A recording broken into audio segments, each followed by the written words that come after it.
Last tool in portrait category is high key. It's talk about the key light of the scene, field, back, and front. It's change them and change the lighting of your image or a portrait. First, increase amount of this slider. It actually turn this tool on. With a standard high key, it's control the overall lighting of scene. Make it half away. It's control the overall light of your scene. Make it a 0. But the dynamic high key is it's more smarter than this.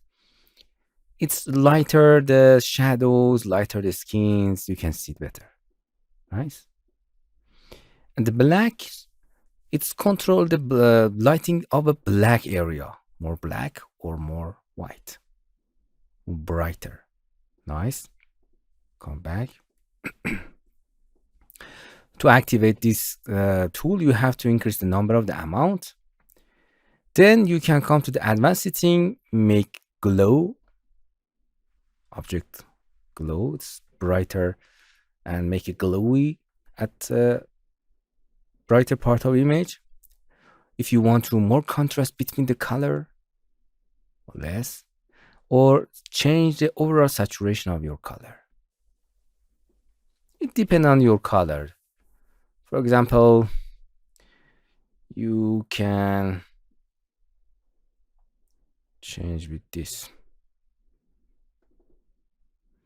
Going to edit. I want to make it change the light, make amount. You can see overall brightness. You can see smarter brightness. As you can see, it's brighten the skins and shadows very gentle and nice. I want to brighten the shadow black parts, make the scene a little more shiny and glowy, more contrast between the color and little warmth. Saturation, it means a high color or more washout or black and white. Saturate color, more contrast between colors or not glowy. And you can change your actually light of your scene. Hello my friends, to continue these tutorials on YouTube, subscribe us, like us, and hit the bell icon. And now you will be alerted about all of the amazing videos that we release.